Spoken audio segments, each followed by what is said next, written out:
O lado escuro de Monterrey, que é de onde eu sou, no México, guarda centenas de histórias arrepiantes. Ainda se lembra de uma de suas épocas mais temíveis, situadas por volta dos anos 2009 e 2010 aproximadamente. Suas ruas tingidas de vermelho, como o cenário de um filme de terror, ainda trazem lembranças impossíveis de acreditar. Vingança, violência e uma guerra que parecia não ter fim deixaram à mostra o que os cartéis mais importantes do país são capazes de fazer. De quem é a última palavra? Quem ri por último? Ou quais são as consequências de se envolver com o grupo errado? Para Gabriela, Elizabeth Muniz Tamés, apelidada de A Ruiva, foi uma experiência em primeira mão, quando, por causa de uma represália, acabou pendurada por uma corda na altura de uma ponte para pedestres localizada na Avenida Gonzalitos. Quase sem roupas e com uma mensagem escrita no peito, ficou exposta aos transeuntes. Mulheres, homens e quem passava por lá no momento da descoberta foram surpreendidos por essa imagem angustiante que, sem dúvida, ficou gravada em suas mentes para sempre. A cidade paralisou com a notícia. Agora, quantas pessoas nas avenidas? Era a pergunta que os habitantes surpresos faziam. O medo se apoderou de Monterrey. Sair para passear e até mesmo para trabalhar era uma moeda ao ar, pois a possibilidade de se encontrar no meio de uma briga entre bandos opostos estava cada vez mais alta. A corrupção não era nada fora do normal, sendo o México um dos países mais caracterizados por exercê-la. No entanto, para Monterrey foi extremamente difícil escalar no nível de violência ao grau que se chegou naquela época. Sem dúvida, este ataque foi um antes e um depois na história do crime organizado. Mas como essa mulher chegou a ser publicada dessa maneira em uma ponte para pedestres? Quando tinha apenas 20 anos, era conhecida por seus familiares e amigos como Gabi. De fora, sua vida parecia a de qualquer garota da sua idade. Estabeleceu um vínculo amoroso, casou-se e teve seu primogênito. No entanto, pouco tempo depois, ela se separou e começou outro relacionamento com um proprietário de uma casa de penhores que curiosamente desapareceu da face da terra de repente. Ela não soube mais dele, mas os passos da garota foram gradualmente levando a coisas obscuras. Por exemplo, o relacionamento que ela estabeleceu com um sujeito conhecido como Victor, apelidado de El Tiznado, suposto chefe de uma gangue criminosa. Foi a partir de então que Gabi começou a ganhar o apelido de Ruiva, pois seu papel não se limitou apenas a ser a namorada de, mas gradualmente ela foi se envolvendo no mundo do crime.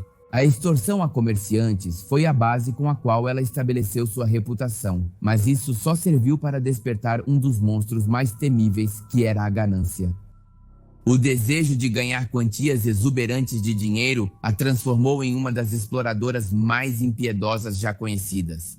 Este negócio ilícito que deixa lucros multimilionários para o crime organizado e cujo resultado colocou o México no ranking mundial com aproximadamente 8.000 casos anuais.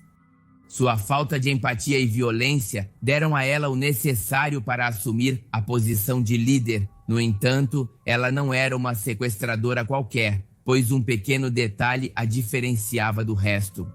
Suas principais vítimas eram membros de sua própria família. É conhecido que a Ruiva teve a façanha de privar um de seus primos de liberdade, que aparentemente trabalhava de maneira honesta em uma empresa de trailers. No entanto, ele se tornou o alvo da mulher por ser nada mais, nada menos que o dono da referida empresa. Essa mulher praticou o sequestro relâmpago, algo que se tornou comum no nosso país e que, inclusive, já aconteceu comigo. Mas isso é outra história. Ela cobrou 1,5 milhão de pesos pelo resgate, o qual foi entregue na íntegra devido às ameaças sangrentas que ela usou, não importando que fosse seu próprio sangue quem talvez estivesse amarrado de pés e mãos em algum canto do mundo por cerca de 4 horas consecutivas. A transação foi rápida e eficaz, dando-lhe segurança, mas acima de tudo as ferramentas para continuar executando tal atrocidade. Pois, como se não bastasse, depois de alguns meses, ela voltou a seguir os mesmos passos esperando se safar. Novamente, um parente se tornou um alvo. Desta vez, o homem era dono de um restaurante. Tinha como pagar um alto resgate e isso era algo que a perpetradora aproveitaria sem se importar com seu laço sanguíneo com a vítima. Com o sucesso anterior e a fome por mais dinheiro, ela levou seu primo para um lugar secreto, onde ameaçou cortar partes de seu corpo caso sua família não pagasse o que ela estava pedindo. Por outro lado, a mulher decidiu se passar por membro de um certo cartel da máfia para agilizar a troca, embora talvez o gancho mais eficaz tenha sido a mensagem que ela se encarregou de enviar, onde assegurava que se o pagamento não fosse feito, o homem seria devolvido, mas em partes.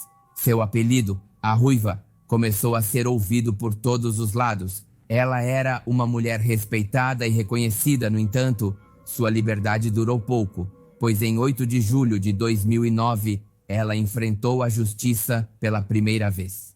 Gabriela Elizabeth foi presa e acusada em 2009 por elementos da Agência Estadual de Investigações como suposta integrante de uma gangue de sequestradores que operava na região cítrica. Naquele momento, a mulher não tinha ideia de que era o início de sua trágica e dolorosa morte.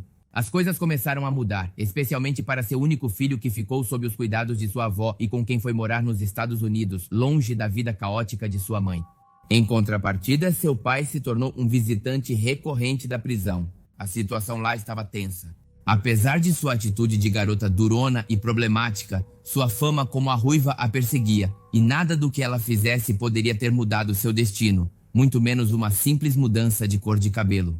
Ela era loira, mas eu ainda dava aulas de beleza para elas, ou seja, até recentemente. Então ela havia pintado o cabelo, por isso a chamavam de Ruiva. Após sua detenção, passou um mês até que ela fosse transferida para sua cela na prisão de Topo Chico, onde não havia nada mais e nada menos que prisioneiros do cartel oposto ao seu grupo, o que significava apenas uma coisa: uma estadia difícil, cheia das consequências de seu passado tormentoso. Olhe, ela chegou lá e ela era de um cartel do... Então lá todos eram do outro. Dos fatos, eles me viam como seu ombro para chorar de repente quando terminávamos a aula. Ah, professora, é que olhe, estou preocupada.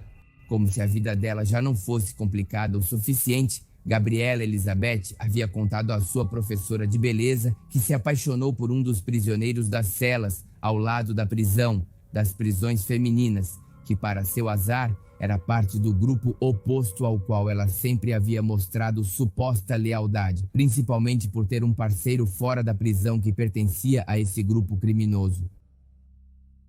Então aí começaram todos os ataques.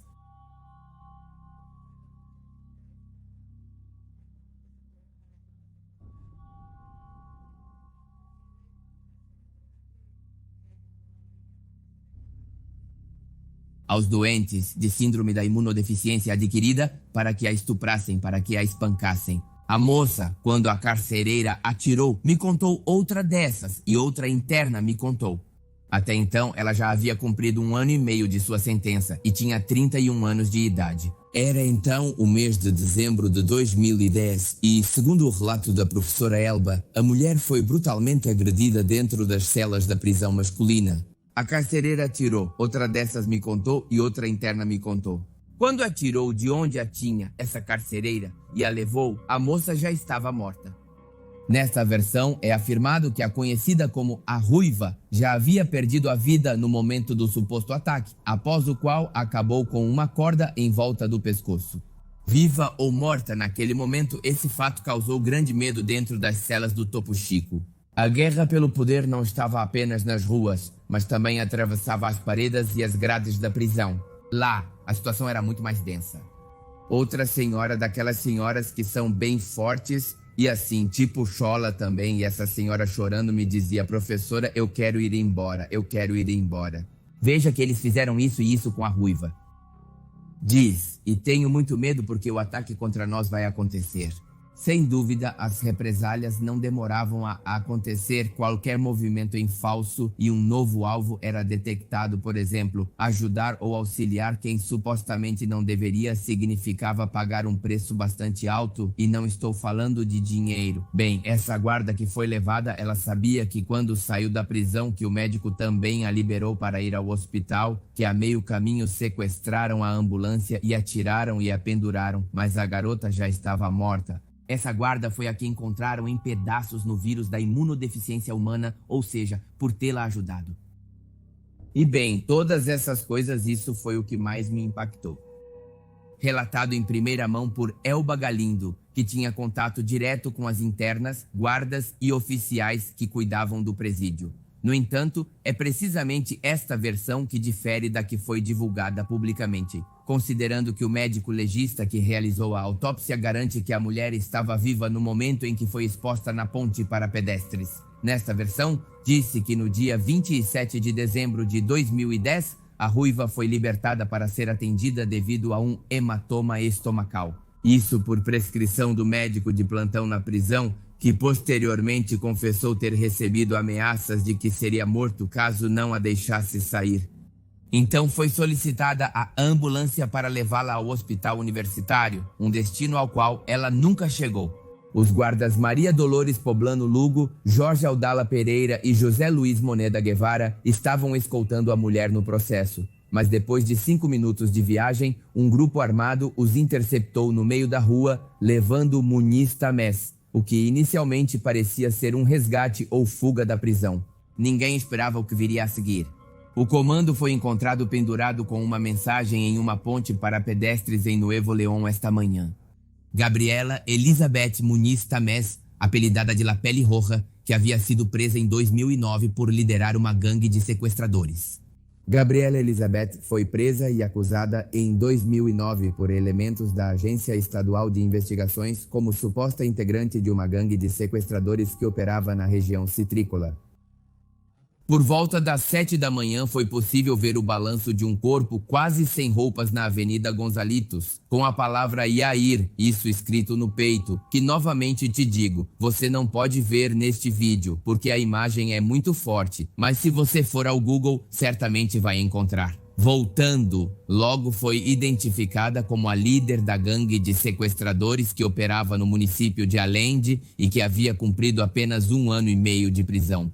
A mensagem foi atribuída a diferentes significados, como o de ser escolhida pelos deuses para um castigo exemplar, já que Yair é de origem hebraica, cujo significado é ser o iluminado, como já mencionado, escolhido pelos deuses. Também se considerou esse nome como o de seu parceiro atual de alguma das gangues criminosas com as quais estava envolvida, mas o debate mais sinistro, sem dúvida, é sobre se ela estava viva ou já não respirava no momento em que estava suspensa no ar, já que, como mencionou a ex-professora do presídio, a mulher já havia falecido, embora essa hipótese difira do médico legista Vila Gomes, que redigiu em seu relatório Muniz perdeu a vida por enforcamento, não foi abusada. Seja qual for a verdade, continua a ser considerado um fato histórico no mundo do crime organizado, sendo esta a primeira mulher a ser pendurada desta maneira, exposta aos transeuntes e à cidade inteira, transmitindo uma mensagem simples, clara e concisa.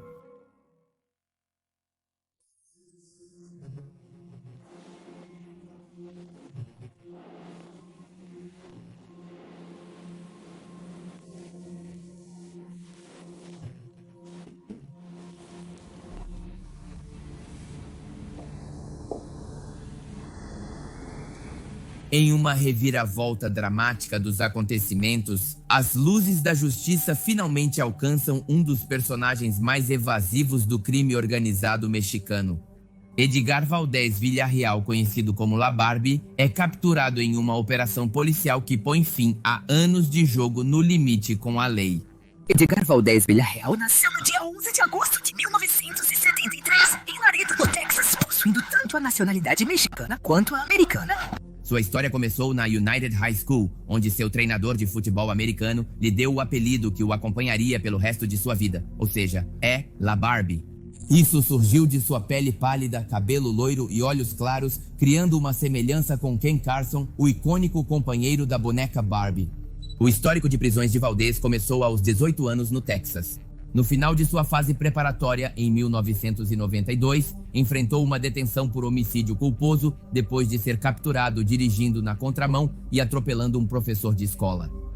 Posteriormente, essa acusação foi retirada, mas esses episódios marcaram os primeiros capítulos de uma vida que tomaria um rumo ainda mais sombrio. Abandonando os caminhos convencionais, Valdez Villarreal se aventurou no mundo do narcotráfico enquanto ainda frequentava a escola secundária nas ruas de Laredo. Seduzido pela perspectiva de dinheiro rápido, o jovem empreendedor decidiu recusar a oferta do pai para financiar seus estudos universitários, optando em vez disso por se concentrar no florescente negócio ilícito. A trajetória criminosa da Barbie não demorou a atrair a atenção das autoridades. Aos 21 anos, em 1994, seu nome ressoou nos arquivos policiais mais uma vez, quando foi preso em Springfield, Missouri. Desta vez, um mandado de prisão por tráfico de drogas emitido por um tribunal federal de distrito de Nova Orleans marcou uma virada crucial na vida do jovem traficante.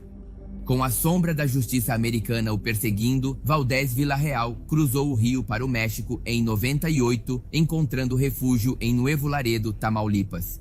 Lá, ele se juntou à gangue local Los Chachos, que controlava totalmente o tráfico de substâncias ilegais na cidade. Em uma reviravolta inesperada, o caminho da Barbie se entrelaçou com uma perigosa federação de Sinaloa, liderada pelos irmãos Beltrán Leiva, que eram parceiros naquele momento de Joaquim, o Chapo. Sua habilidade para estabelecer conexões nos Estados Unidos, recrutar policiais e militares para a causa do cartel e sua amizade com Marcos Arturo Beltrán Leiva, apelidado de Barbas, chefe do cartel, lhe valeram uma rápida ascensão na hierarquia do grupo criminoso. A vida da Barbie, por outro lado, esteve repleta de polêmicas. Um dos aspectos mais surpreendentes é que, apesar de seu papel de destaque na federação e sua aparente lealdade aos irmãos Beltrán Leiva, a Barbie atuou como informante para a Drug Enforcement Administration, a agência antidrogas dos Estados Unidos. Em 2004, por exemplo, buscou a eliminação das acusações contra ele perante o Departamento de Justiça do Texas, mas recusou-se a trair aqueles que lhe haviam dado importância dentro da federação ao rejeitar de lado Chapo Guzmán e Arturo Beltrán Leiva. De acordo com um documento oficial ao qual a jornalista Nabel Hernández teve acesso, foi revelado que de 2008 a 2010, ela colaborou com a Drug Enforcement Administration e o Federal Bureau of Investigation como informante através de um intermediário. Esta vida dupla como informante era completamente desconhecida tanto para seus parceiros no mundo do narcotráfico quanto para os funcionários corruptos, aos quais ele afirmava pagar subornos volumosos, incluindo o ex-secretário de Segurança Pública Federal, Genaro Garcia Luna. Então, à medida que avançava na cena do crime organizado, a Barbie se viu envolvida em uma luta encarniçada pelo controle da praça no final de 2004. Seu oponente, o temível grupo dos Zetas Braço Armado do Cartel do Golfo. O epicentro desta batalha era a estratégica Praça de Nuevo Laredo, um território fronteiriço onde eram realizadas aproximadamente 7.000 travessias diárias para os Estados Unidos, segundo dados da Procuradoria-Geral da República. Surpreendentemente, apenas 10% dessas travessias podiam ser revisadas, tornando este lugar um dos mais cobiçados pelos mafiosos e traficantes de pessoas, depois de Tijuana a San Diego, onde cruzavam até 50.000 veículos por dia. O conflito não se limitou apenas a Nuevo Laredo, mas também travou uma feroz luta pelo controle do estratégico porto de Acapulco. A guerra territorial no mundo do narcotráfico estava em seu auge e a Barbie desempenhava um papel crucial neste conflito mortal. Estas são as imagens e os sons de um dos confrontos mais sangrentos que a Polícia Federal teve com sicários do Cartel do Golfo nas ruas de Reynosa, Tamaulipas. Esta história se complica ainda mais com a formação de Los Negros, um grupo surgido para enfrentar as operações do Cartel do Golfo e seu temido braço armado, Los Zetas. No entanto, após a fratura entre o cartel de Los Beltrán Leiva e o cartel de Sinaloa, Los Negros redirecionaram sua lealdade aliando-se com o cartel do Golfo e Los Zetas. Sob o comando de Valdez Villarreal e supervisionado pelos irmãos Sánchez no México, este grupo criminoso teceu uma rede complexa, empregando até mesmo gangues como a máfia mexicana e a Mara Salvatrucha para realizar atividades ilegais, incluindo tirar vidas. Inicialmente enraizados em Tamaulipas, os negros expandiram seus tentáculos para Nuevo Laredo e os estados de Coahuila. Sua pegada criminosa também se manifestou em San Luis Potosí, Veracruz, Michoacán, Guerreiro, Zacatecas, Morelos e Sonora, revelando assim uma rede de operações que se estende por grande parte do território mexicano. A batalha também marcou o início de uma guerra entre cartéis que deixou milhares de vítimas e que em algumas regiões do México ainda persiste. Valdés Villarreal emergiu como a pessoa mais próxima de Arturo Beltrán Leiva, inclusive permanecendo ao seu lado quando o chefe e seus irmãos romperam suas alianças com o cartel de Sinaloa. La Barbie passou por um período de silêncio, mas seu nome ressurgiu em dezembro de 2009, quando as forças da Marinha realizaram uma operação em Cuernavaca, Morelos. Esta operação tinha como objetivo capturar Arturo Beltrán Leiva, conhecido como El Barbaz e líder de La Barbie. Segundo versões não oficialmente desmentidas, Valdés Villarreal teria se encontrado com Beltrán Leiva momentos antes de sua morte. Especula-se que no apartamento onde o chefe do tráfico se refugiava, estava sendo preparada uma refeição opulenta, supostamente para receber um alto oficial do exército mexicano. Após a operação que resultou na morte do Barbas, espalhou-se a ideia de que a Barbie o havia traído.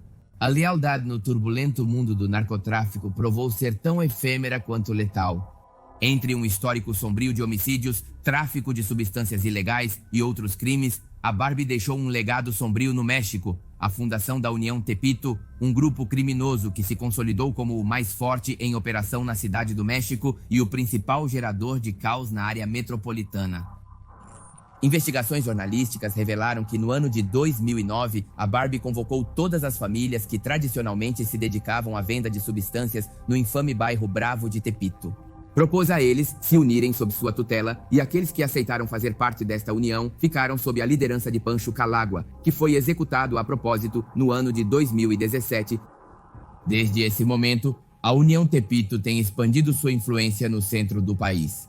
Sua atividade criminosa abrange desde a extorsão, venda de substâncias, privações de liberdade, pirataria, até tirar vidas, deixando em seu rastro uma onda de violência que até hoje as autoridades continuam lutando para desmantelar. Segundo a Procuradoria-Geral da República, Edgar Valdés Villarreal disputou a liderança da organização Beltrán Leiva com Sérgio Villarreal Barragán, conhecido como El Grande, cujo território abrangia Coahuila, e com Héctor Beltrán Leiva, identificado como o lavador de ativos do grupo. Valdés Villarreal estava melhor posicionado entre os três e contava com o apoio do cartel de Sinaloa, liderado pelo Chapo Guzmán. Mas no dia 30 de agosto de 2010, a operação que levou à prisão da Barbie foi realizada com precisão. A Polícia Federal Mexicana conseguiu localizar seu esconderijo em uma casa de campo próxima ao povoado de Salazar, em Cañada de Alférez, estado do México. A operação foi rápida e determinada, resultando na detenção do chefe do tráfico. Esta prisão marcou o fim da fuga de um dos criminosos mais procurados, colocando fim à caçada que as autoridades vinham realizando por um tempo considerável. Além das acusações no México por tráfico de drogas e homicídio, foi revelado que a Barbie enfrentava processos nos Estados Unidos por distribuição de substâncias, adicionando um componente internacional ao seu perfil criminoso. Por outro lado, o sogro de Valdés Villarreal, Carlos Montemayor González, também foi preso na Cidade do México em 23 de novembro de 2010, contribuindo assim para a desarticulação de uma parte-chave da estrutura do cartel. No momento de sua apresentação aos jornalistas após sua captura em 2010, a Barbie manteve um sorriso constante. Este gesto provocou controvérsia no país, pois muitos o interpretaram como uma zombaria para as autoridades. A expressão facial de Valdés Villarreal gerou debate sobre sua atitude perante a justiça e a percepção pública de sua detenção. La Barbie teria fornecido às autoridades americanas detalhes sobre o funcionamento do esquema corrupto de altos funcionários do governo mexicano em seu trato com narcotraficantes. Descreveu como esses funcionários compartilhavam informações sensíveis com cartéis importantes, como era ou é o cartel de Sinaloa e os Beltrán em Leiva. Segundo relatórios, Valdés foi testemunha de como oficiais mexicanos entregavam identidades, fotografias e localizações de agentes disfarçados da Drug Enforcement Administration a esses dois cartéis. O governo dos Estados Unidos, por sua vez, reconheceu um documento que, graças às informações fornecidas pela Barbie, puderam salvar a vida de seus agentes. Depois, em novembro de 2012, Valdés Villarreal entregou à jornalista Anabel Hernández uma carta assinada por ele, na qual afirmava ter entregue subornos milionários a Genaro Garcia Luna e seus colaboradores próximos. Na mesma carta, o chefe alegava que o presidente naquele momento, Felipe Calderón, liderava reuniões com mafiosos. Essas revelações lançam luz sobre a profundidade da corrupção que permanece nas altas esferas do governo mexicano. Em 2010, o presidente Felipe Calderón convocou os líderes dos cartéis de drogas do país para fechar um acordo com todas as facções do crime organizado. Depois, em 2015, este personagem foi extraditado para os Estados Unidos, onde 3 anos depois, um tribunal em Atlanta, Geórgia, o condenou a 49 anos e 1 mês de prisão juntamente com uma multa de 192 milhões de dólares. Esta sentença foi resultado de sua declaração de culpa por 4 crimes de tráfico de drogas e 1 de lavagem de dinheiro, uma decisão tomada para evitar a condenação de prisão perpétua que pendia sobre ele. O promotor do caso argumentou que Valdez Villarreal importou toneladas desta substância ilegal do pó branco, você sabe a qual me refiro, para os Estados Unidos enquanto avançava impiedosamente para os mais altos cargos de um dos cartéis mais poderosos do México, deixando em seu rastro inúmeras vidas destruídas pela violência. Em junho de 2018, o mafioso foi condenado a 49 anos e 1 mês de prisão nos Estados Unidos. No entanto, em 2022, seu nome desapareceu da lista de prisioneiros sob custódia nos registros da Agência Federal de Prisões dos Estados Unidos. A página oficial indica que ele não está sob custódia do Bureau of Prisons, que é a Agência Federal de Prisões. As autoridades americanas ainda não revelaram o paradeiro nem a situação atual da Barbie. Apesar dessa ausência nos registros, um porta-voz do Pop esclareceu que isso não significa necessariamente que Valdez Villarreal esteja em liberdade.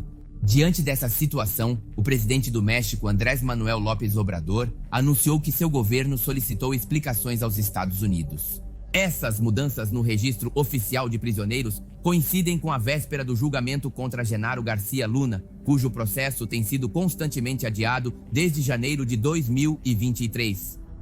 Além disso, circula o rumor de que a Barbie poderia ser considerada uma testemunha-chave neste julgamento. A incerteza em torno de sua situação legal também adiciona um novo elemento de intriga à complexa história do mafioso do narcotráfico. As atividades ilícitas coordenadas por Valdez Villarreal geraram lucros milionários que lhe permitiram integrar-se em um círculo social onde os luxos, as armas e os excessos eram parte de sua rotina diária. La Barbie comprou e, além disso, levou à falência o time de futebol atlético veragüense no Panamá, pagando $300 mil pelo clube. Após sua prisão em 2010, a equipe enfrentou problemas financeiros evidentes que afetaram os salários dos jogadores e a comissão técnica da equipe.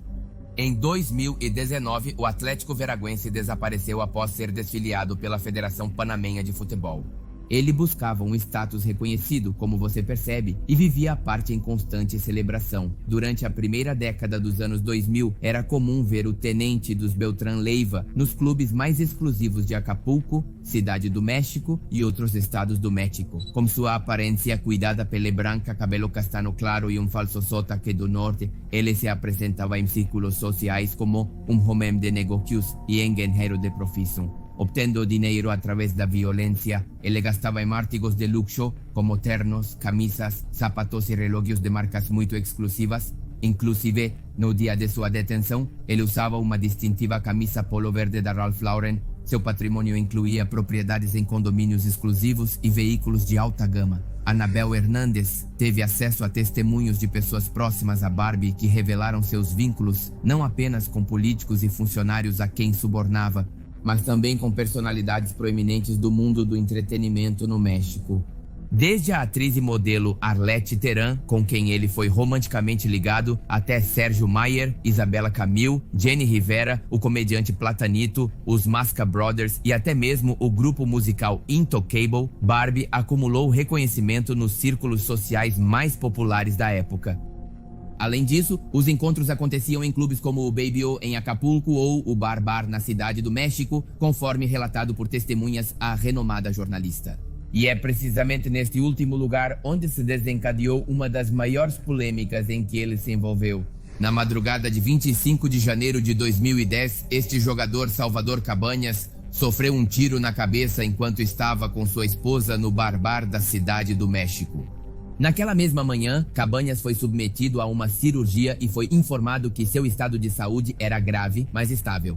A Procuradoria de Justiça do Distrito Federal identificou José Jorge Valderas Garza, também conhecido como Jesus El Jojota ou El Modelo, como o agressor através de uma gravação de uma câmera de circuito fechado.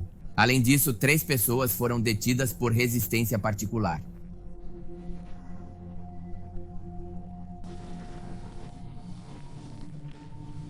Pois depois o coloquei em um escritório meu. Onde? Em Antizapán. Ele ficou lá por cerca de 3 meses. O caso da Barbie revela uma história de violência, tráfico de drogas e conexões com diversos círculos sociais no México, seu estilo de vida luxuoso e seus vínculos com políticos. Figuras do entretenimento e outras personalidades destacadas são testemunhas de como o poder do crime organizado pode se infiltrar em diferentes aspectos da sociedade. Se você gostou deste vídeo e quer que eu faça sobre algum outro chefe da máfia, pode deixar aqui suas sugestões. Não garanto que farei, dependendo de quem estamos falando, mas deixe seus comentários de qualquer maneira. Encontrou a maneira perfeita de se esgueirar entre as sombras e passar despercebido, aprendendo com os mais experientes, analisando o que deve e não deve fazer para nunca ser pego. Melhor conhecido como o Senhor dos Céus ou o Rei do Ouro Branco, Amado Carrillo Fuentes se tornou um dos mafiosos mais poderosos da história e um dos mais procurados nos anos 90.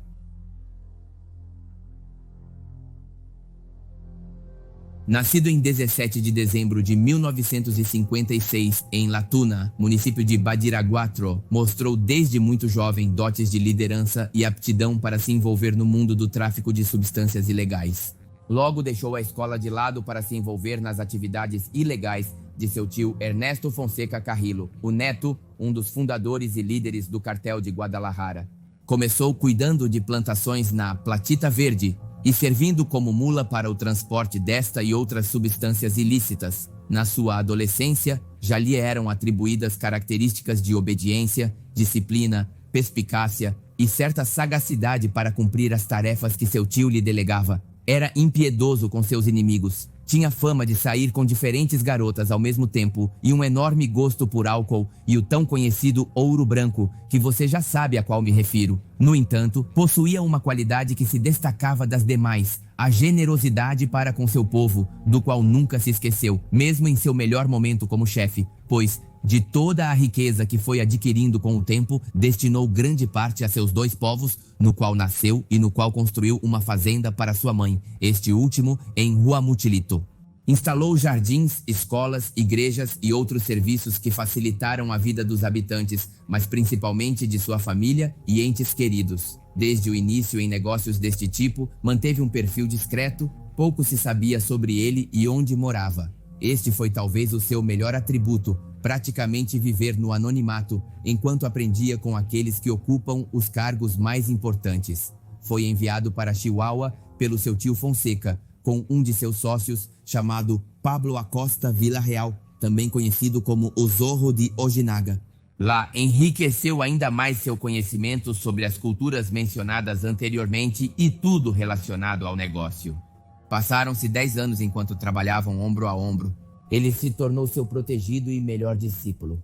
Ele passou de ser um simples assistente a se tornar o segundo na hierarquia, até que, como é bem sabido que o aluno supera o mestre, Amado o traiu e mandou matar em abril de 1987. Algo muito comum nesses grupos é a traição.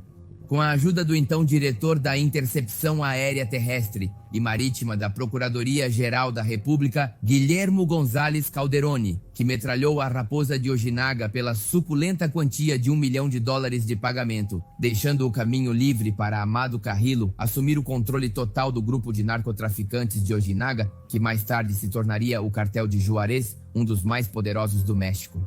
A vivacidade do chefe do tráfico não tinha precedentes, especialmente após a conveniente amizade com Rafael Aguilar Guajardo, um ex-policial da Direção Federal de Segurança, de quem mais tarde se ventilou a informação, afirmando que era dono de uma exclusiva boate na cidade do México chamada Premier, uma propriedade que compartilhava com o empresário Gerardo Terrazas. Aguilar e Carrillo não demoraram a negociar e, ao ganharem confiança mútua, o chefe do tráfico conseguiu que ele permitisse gerenciar as substâncias ilegais, a droga que trazia da Colômbia, trocaram alguns contatos e logo o tráfico se deslocou para os Estados Unidos. No final da década de 80, Amado se esgueirou entre as sombras abandonando Ojinaga. Chegou a Ciudad Juárez mantendo um perfil baixo, e foi lá que os lucros, segundo dados da Drug Enforcement Administration, somavam quantias semanais de até 200 e 300 milhões de dólares. Até então, ele havia construído um império tão grande que começaram a chamá-lo de Senhor dos Céus. Era dono de uma frota de aviões Boeing de 2 turbinas e 68 assentos e aeronaves tipo Caravelle, nas quais transportava até 6 toneladas de mercadoria. Conseguiu superar a concorrência colombiana, principalmente o cartel de Cali, assumindo os mercados americanos de Chicago, Atlanta, Oklahoma e Seattle.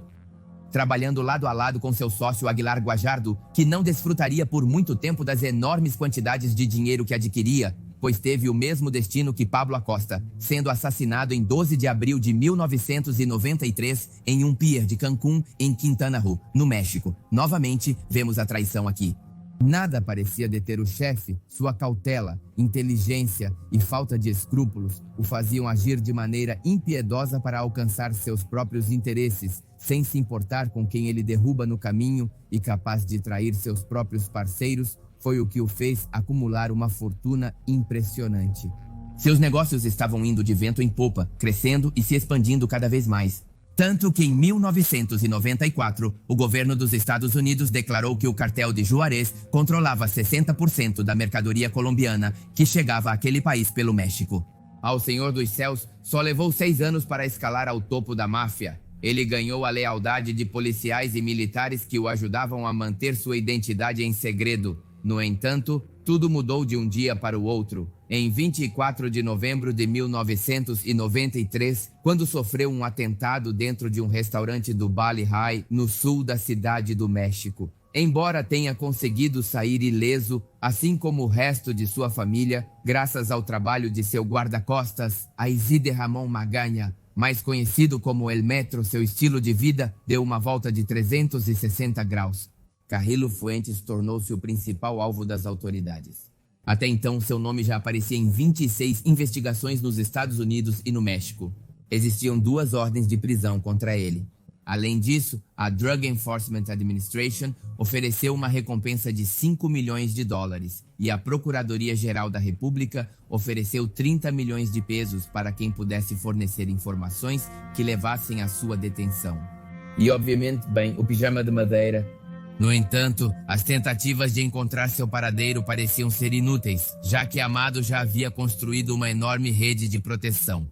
Tudo graças aos seus subornos tão lucrativos com os quais comprava o silêncio e a devoção do mais incorruptível.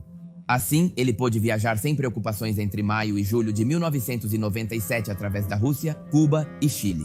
Isso para aumentar seu território e distribuir mercadoria. Dono de um império em constante crescimento, ele não pretendia passar sua vida na cadeia. Portanto, em seus planos estava a realização de uma cirurgia plástica e lipoaspiração. Depois que seu rosto já havia se tornado conhecido, seu objetivo era se passar por outra pessoa e continuar dominando o mercado nos bastidores. No entanto, a partir do momento em que essa ideia surgiu em sua cabeça, começou a contagem regressiva para o fim de sua era como um dos traficantes de drogas mais poderosos do momento. Foi precisamente o seu plano de fuga que chegaria com a morte à frente. Uma morte que até agora, pouco mais de 25 anos depois, continua despertando curiosidade pela forma misteriosa como supostamente deixou este mundo. Após a sua morte, entre aspas, surgiram algumas hipóteses sobre o que realmente aconteceu naquele 3 de julho de 1997. Naquele dia, Carrillo Fuentes, sob o nome falso de Antônio Flores Montes, foi ao Hospital Santa Mônica, localizado em Polanco, uma das áreas mais exclusivas da cidade do México, disposto a executar seu plano e mudar sua aparência física. Ele se submeteu à cirurgia liderada por um dos médicos mais reconhecidos da época, o colombiano Ricardo Reyes. Na verdade, o médico tinha pleno conhecimento de quem estava realizando o procedimento e, apesar de a intervenção ter sido concluída com sucesso, o homem morreu pouco tempo depois, supostamente devido à presença residual de agentes farmacológicos anestésicos. Isso de acordo com os dados da autópsia realizada. E assim, atrás da porta do quarto 407 às 6 da manhã do dia 4 de julho de 1997, foi declarada a morte oficial de Amado Carrillo Fuentes, também conhecido como o Senhor dos Céus. Um evento que arrastaria consigo mais sangue, desaparecimentos, vinganças e uma infinidade de teorias e hipóteses relacionadas a esse fato impactante. Quase imediatamente, um comunicado foi lançado pela Procuradoria-Geral da República, informando que havia recebido dados precisos sobre a morte de Amado, o que logo seria endossado pela Drug Enforcement Administration sem sequer ter visto o corpo. Passou uma semana quando, finalmente, o corpo foi mostrado publicamente em um caixão aberto. Um caixão que, supostamente, abrigava os restos do líder do cartel, de Juárez, mas que ao mesmo tempo deixava no ar mais perguntas do que certezas. Era aquele cadáver do chefe mais procurado dos últimos anos. Isso pela estranha presença de seu característico bigode com o qual seria enterrado, que sem dúvida teria que ter sido barbeado para a cirurgia plástica que foi realizada antes de sua morte. Além disso, o rumor de que os funcionários do traficante que foram chamados para reconhecer o corpo garantiram que o líder tinha duas marcas extremamente particulares. Uma pinta nas costas coberta de pelos e uma cicatriz em uma nádega. Duas coisas que aparentemente o sujeito em questão não mostrava em seu corpo. A imprensa, você pode imaginar, enlouqueceu com esse assunto e as reportagens não demoraram a fazer alusão a um sósia, principalmente após as inquietantes coincidências que surgiram dias depois. O desaparecimento de um comandante da Polícia Judiciária do Distrito, José Luiz Rodrigues, apelidado de El Chiquilín, levantou a possibilidade por parte da mídia de que poderia ser ele quem realmente foi velado alguns dias atrás. Isso porque ele desapareceu justamente pouco antes dos eventos e que curiosamente tinha uma semelhança impressionante com o suposto falecido Carrilo Fuentes. A morte do líder causou grande agitação e, apesar do passar do tempo, o assunto não deixaria de ser discutido, muito menos após a sádica descoberta que foi revelada num domingo de novembro de 1997, apenas 4 meses após a morte. Foi na estrada em direção à cidade do México para o porto turístico de Acapulco, uma cena que gritava vingança. Atrás dos fatos, 3 tambores haviam sido abandonados e rapidamente chamaram a atenção da Polícia Federal. Eles exalavam um cheiro fétido, apesar de estarem totalmente selados com cimento, e claramente podia-se notar algumas manchas vermelhas que se presumia poderiam ser vestígios de sangue. E, de fato, ao abrir um deles, tiveram uma repugnante surpresa. Dentro estavam restos humanos que mais tarde foram identificados como Jaime Godoy, Carlos Ávila e Ricardo Reis, os 3 com sinais de sofrimento e participantes na antiga operação de Amado Carrilo. Eles faziam parte da equipe médica na intervenção, além de outro médico que estava desaparecido. Nunca se esclareceu este crime, mas revelou outra teoria que indicava que eles haviam sido contratados para assassinar o chefe durante o procedimento. Por isso, a maneira de vingança foi tirada à vida deles. No entanto, existem outras versões que apontam que eles eram os únicos que sabiam a verdade. Presumivelmente, que Amado estava vivo morando na Argentina ou no Chile colaborando com a Drug Enforcement Administration. Reforçando essas suspeitas, chegou em 1998 o testemunho de Jaime Olvera, um colaborador e muito próximo de Carrilo, que como testemunha protegida da então Procuradoria-Geral da República, declarou que aquele cadáver, enterrado como o do Senhor dos Céus, não era precisamente o de Fuentes, como consequência foi executado. Naquele mesmo dia, parecia que uma bala estava destinada para aqueles que ousassem contradizer a história de que o homem estava morto.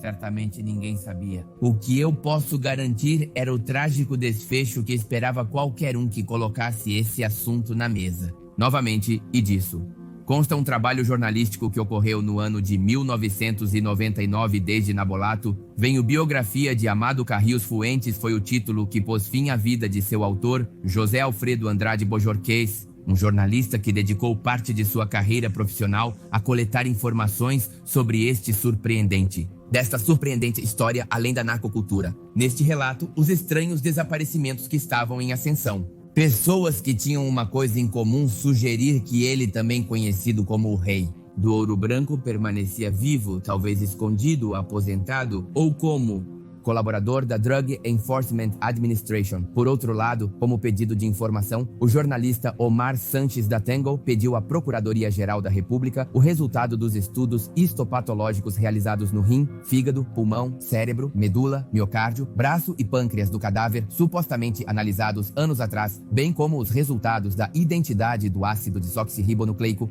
No entanto, a resposta que recebeu deixou mais dúvidas do que certezas, pois a Subprocuradoria Especial de Investigações em Delinquência Organizada informou que não havia provas periciais nem de ácido desoxirribonucleico para conhecer publicamente a causa e garantiu que 7 áreas distintas da Procuradoria-Geral da República afirmavam não ter documentos sobre investigações prévias ou abertas que envolvessem fontes. Talvez esse enigma nunca possa ser resolvido. O que está claro é que depois que o Senhor dos Céus desapareceu do radar, quem assumiu os negócios fraudulentos foi seu irmão Vicente, conhecido como o Viceroy. Foi o líder do cartel de Juarez até sua detenção em 9 de outubro de 2014.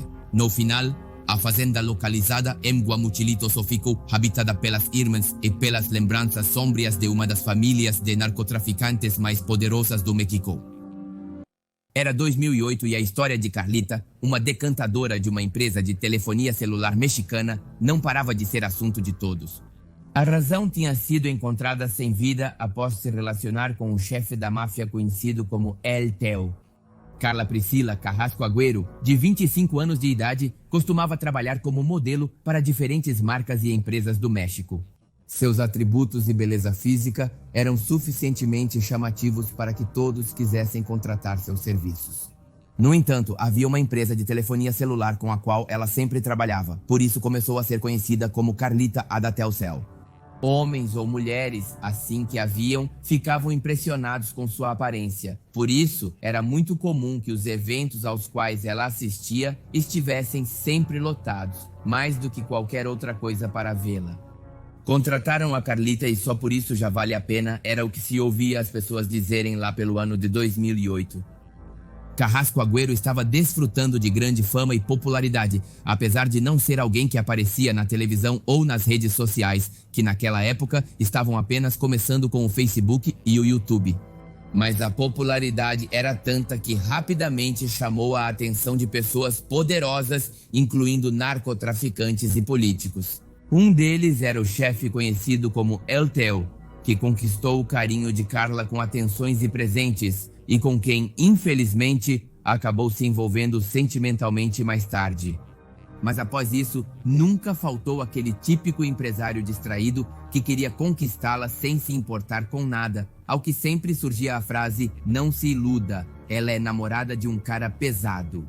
Foi então que fotografias e vídeos dela começaram a inundar a internet e, embora na maioria ela estivesse posando ou simplesmente dançando, havia um onde ela podia ser vista em situações muito comprometedoras. O que, claro, não demorou a se tornar viral. Claro, considerando a viralidade daqueles anos, que não era tão massiva quanto a de hoje, mas se você tem a minha idade, certamente sabe de quem estou falando e provavelmente viu aqueles vídeos. Por essa razão, disse que o Theo tomou a iniciativa e cuidou da pessoa responsável por vazar o vídeo, assim como enviou Carlita para a encenada com o objetivo de que ela ficasse tranquila e ninguém a incomodasse, porque se por causa do vídeo ela estava sendo mais assediada do que o habitual. No entanto, como o Theo tinha inimigos e eles descobriram sobre seu romance com a modelo, decidiram ir atrás dela. Alguns homens, sob as ordens de outro pesado conhecido como o Engenheiro, encarregaram-se de segui-la até a cidade da Baixa Califórnia.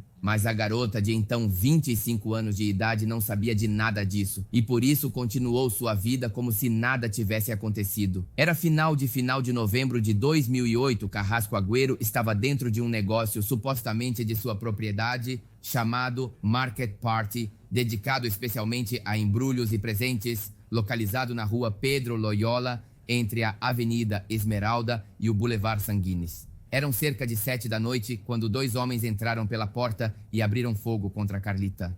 Um impacto atingiu seu pulso direito, mas o outro atingiu a parte superior do corpo, o que fez com que ela praticamente morresse no local. Paramédicos e outras autoridades, embora não tenham demorado a chegar, apenas se encarregaram de reunir pistas e coletar evidências como alguns estojos de balas. Minutos depois, em ruas próximas ao local do incidente, a polícia localizou um Honda Accord preto, modelo 93 com vidros escurecidos e sem placas abandonado. Por isso foi imediatamente relacionado ao que aconteceu com esta decana. Mas além das investigações por parte dos elementos da lei, o Theo começou as suas por conta própria. O chefe do crime estava extremamente furioso por terem tirado a vida de sua namorada e com razão. Já não se tratava de uma questão de luta por territórios ou algo parecido. Pelo contrário, havia se tornado algo pessoal. Foi assim que esse evento provocou uma das ondas de violência mais fortes já vistas no México. Inclusive, o próprio governo do estado chegou a estar ciente da situação. De acordo com relatórios do procurador de Baja Califórnia naquela época, Romeu Moreno Monjarres, foram registradas cerca de 37 baixas, e tudo porque tiraram a vida de Carlita. E embora se diga que o Theo acabou com a vida da maioria dos envolvidos, as autoridades estaduais conseguiram deter um indivíduo chamado José Luiz Ibarra Carrillo, de cerca de 25 anos de idade, que supostamente foi o responsável. Por outro lado, há aqueles que afirmam que foi apenas uma montagem das autoridades para mostrar alguém como responsável, pois é muito improvável que o chefe do tráfico teria deixado ir tão facilmente um assassino que tirou a vida de sua parceira.